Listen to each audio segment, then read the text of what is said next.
Have you ever noticed that the more you need something, the harder it seems to get? There's a neurological reason for this. And in the next 15 minutes, I'm going to show you how a few simple changes can completely transform what you are attracting into your life. First things first, if you don't know about the subconscious mind, it is what's behind the scenes that actually runs the show. This is where all your default patterns are, from tying your shoes to walking up the stairs to getting in and out of your car.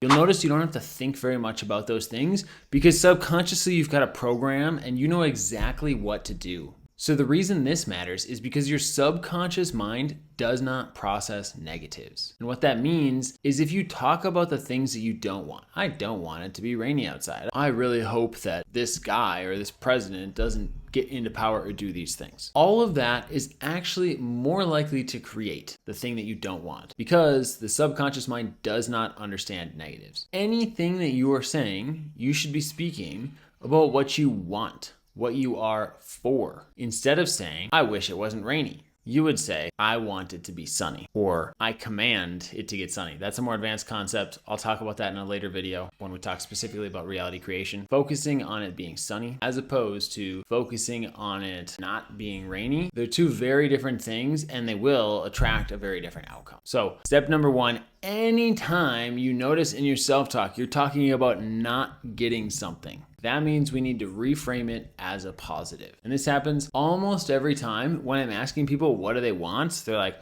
well, I don't want to take 8 hours of Zoom calls. And it's like, well, I didn't ask you what you didn't want. So what do you want, right? What does that actually look like?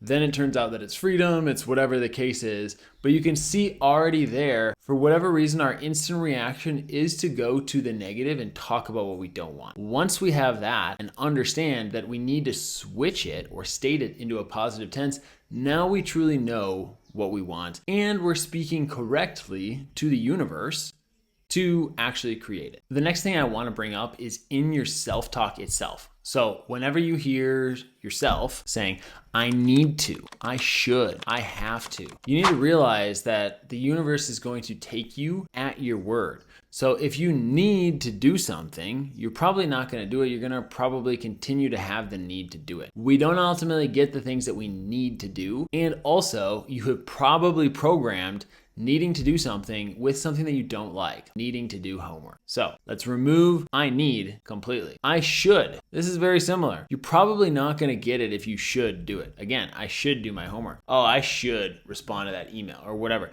It's an obligation. And we already know that and feel and have the energy pattern that we don't actually want to do that thing. So, and also remove I should. If it's actually important, you can state that you must do this or I am and doing this, right? As opposed to I'm trying or I want to try. It's just I am doing, I am working towards. You can see that subtle difference, right? I used to say when I was first learning about this, I used to say, because I'm really low energy right now, so ...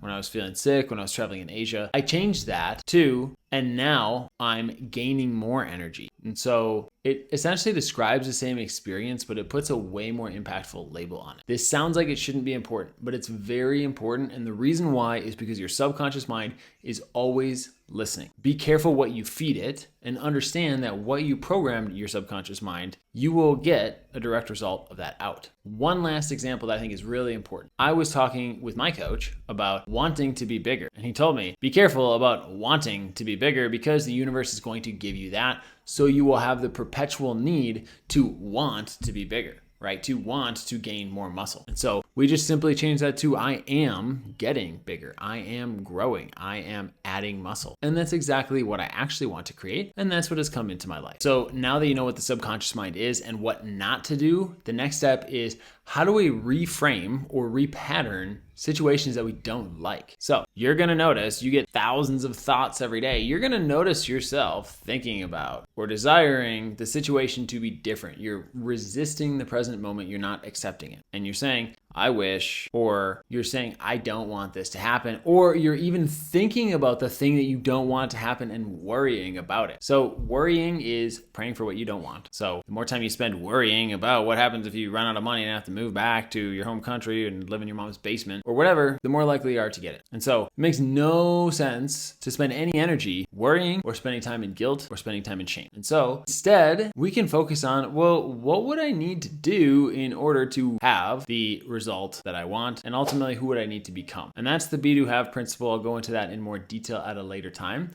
But ultimately, if we can shift from I need to make sure I don't run out of money to how can I make $10,000 per month? How can I make $20,000? Whatever your number is, whatever is above your baseline, above your burn rate, whatever that number is, that's what you need to make for maintenance mode. Now, this is not an investing video, so I won't go into other ways to think about money and things like that. But ultimately, again, if your subconscious is saying, I need more money, I want more money, I want to make more money, especially that one. I want to make more money. That is going to attract into your life the want to make more money. It sounds semantic. It sounds like this small little change, does it really make a difference? But it absolutely does. For example, I could just change that and say, I am attracting more money. I'm attracting more than $10,000 per month. I'm easily attracting whatever. Now, this isn't some BS manifestation nonsense where I'm going to tell you to do a whole bunch of other things, rub crystals together, anything like that. This actually works. This is how the universe works. You can deny it if you want, but just because you deny it doesn't mean it's not true. So next comes the 3-step process for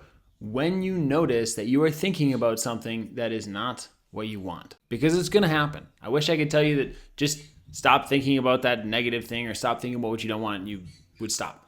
But ultimately, you're going to find yourself thinking about it. You're going to become more aware now of when you are actually thinking about it, because perhaps you were completely unconscious. Now you're thinking about the thing you don't want. I'll give you an example. Thinking about crashing a motorcycle. While I'm riding a motorcycle, thinking about how bad it would be to crash. That's not what we want, right? That's not what we want to be on your mind as you're riding the motorcycle. So the first thing is noticing I'm thinking, and also recognizing I'm not my thoughts. I'm just thinking this, right? So we've noticed it. Now the next step is to repattern or change to what you actually want. So the first thing is just, you can imagine something just smashed glass and just broke wherever you were visualizing or thinking about, because usually we trigger a mental image of what we're thinking about. So when we see that slow motion picture, that a couple seconds of something happening that we don't want, we now imagine a ball smashing into it or something that just shatters the glass completely. And then we just shove it to the side.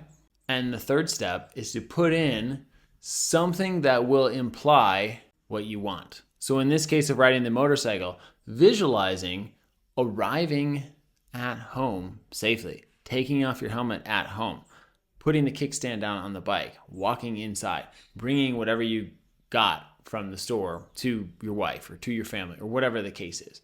But all these presuppose that you made it home safely and that you can walk and all these things. So that's where visualizing all the way to the end will help you get out of this bad thought and then immediately replace it with a good thought. So all this comes back to your self-talk. It's the voice that's inside your head. Usually that voice is telling you you're not good enough, you're not enough, or why something won't work. So now you've learned that there is limiting you and sabotaging you, and you can actually take control of what goes on between your ears. So thanks for watching the video. I'll see you in the next one. I'm supposed to tell you for the algorithm that you should like this, you should subscribe to this, and maybe even turn on the notifications. I don't even know what that does, but at least like it, subscribe to it, maybe leave a comment to say, hey, I thought this was cool. It's good for the algorithm. Thanks for watching. I'll see you in the next video.